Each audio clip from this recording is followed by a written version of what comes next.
আসসালামু আলাইকুম সুপ্রিয় ষষ্ঠ শ্রেণীর শিক্ষার্থী। আমরা আজকে তোমাদের অনুশীলনী 1.6 20 এবং 21 নম্বর প্রশ্নের সমাধান করব। প্রথমে 20 নম্বর। তো দেখো 20 নম্বর, একটি গাড়ি ঘন্টায় 45.6 কিলোমিটার যায়, 319.2 কিলোমিটার যেতে গাড়িটির কত সময় লাগবে? তাহলে দেখো 20 নম্বর, এখানে আমাদের বের করতে হবে কি সময় বের করতে হবে। তাহলে আমরা প্রথমে দূরত্বটা লিখব। তাহলে এখানে আমরা লিখব যে 45.6 কিলোমিটার যেতে সময় লাগে 1 ঘন্টা। তাহলে সুতরাং এখানে আমরা এক কিলোমিটার বের করব। তাহলে 1 কিলোমিটার যেতে সময় লাগে সমান 1/45.6 ঘন্টা। তাহলে এবার 319.2 কিলোমিটার। তাহলে 319.2 কিলোমিটার যেতে সময় লাগে। তাহলে এখানে আমাদের গুণ করতে হবে। তাহলে 1/45.6, তাহলে এর সাথে আমরা গুণ দেব 319.2। তাহলে 319.2 সাথে 1 গুণ করলে এটা কিন্তু 319.2 হবে ভাগ 45.6। তাহলে আমরা এটা যদি ক্যালকুলেটরে ভাগ করি তাহলে সহজেই হয়ে যাবে। 319.2 ভাগ 45.6। দেখো এখানে কিন্তু 7 চলে এসছে, তাহলে সমান 7। তাহলে এখানে কিন্তু ঘন্টা ছিল, তাহলে 7 ঘন্টা।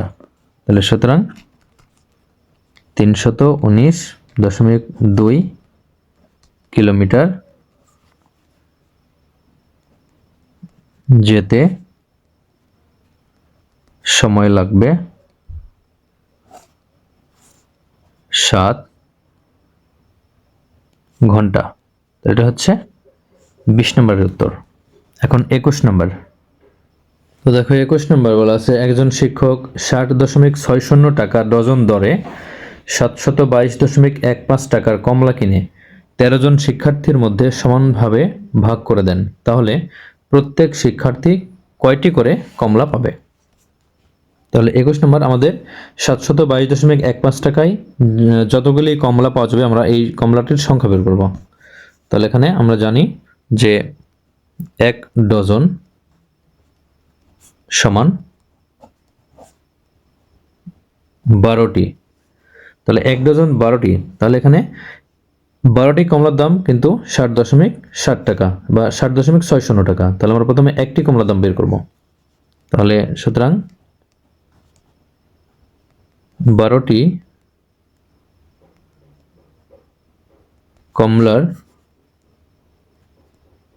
মূল্য 60.60 টাকা। তাহলে সুতরাং একটি কমলার মূল্য, তাহলে এটা হবে 60.60 ভাগ 12 টাকা। তাহলে এখানে ভাগ করলে 60.60 ভাগ 12 সমান 5.05 টাকা। তাহলে সমান 5.05 টাকা। তাহলে একটি কমলার মূল্য কিন্তু 5.05 টাকা। তাহলে এখন আমরা এই 722.15 টাকায় কতটি কমলা পাওয়া যাবে এটা আমরা বের করব। তাহলে 5.05 টাকায় কমলা পাওয়া যায় একটি। তাহলে আমরা এখন সুতরাং 1 টাকায় কমলা পাওয়া যায় সমান 1 ভাগ 5.05 টি। তাহলে এবারে 722, সুতরাং 722.15 টাকায় কমলা পাওয়া যায় সমান 1 ভাগ 5.05 গুণ 722.15টি। তাহলে আমরা এখানে যদি ভাগ করি ক্যালকুলেটরে, দেখো 722.15 ভাগ 5.05, দেখো 143, তাহলে 143টি। তাহলে সুতরাং মোট কমলা সংখ্যা 143টি। এখন এই কমলা কিন্তু 13 জন শিক্ষার্থীর মধ্যে সমানভাবে ভাগ করে দেবে। দেখো 722 টাকার কমলা কিনে 13 জন শিক্ষার্থীর মধ্যে সমানভাবে ভাগ করে দেন, তাহলে কে কতটা বা প্রত্যেকে কতটি করে কমলা পাবে। তাহলে এজন্য আমরা এখন এই সংখ্যাটি আমরা 13 দ্বারা ভাগ করব। তাহলে মোট কমলার সংখ্যা 143টি। তাহলে সুতরাং প্রত্যেকে পাবে সমান 143 ভাগ 13টি, অর্থাৎ এখানে কিন্তু মোট শিক্ষার্থীর সংখ্যা 13টি, এই জন্য আমরা 13 দ্বারা ভাগ করলাম।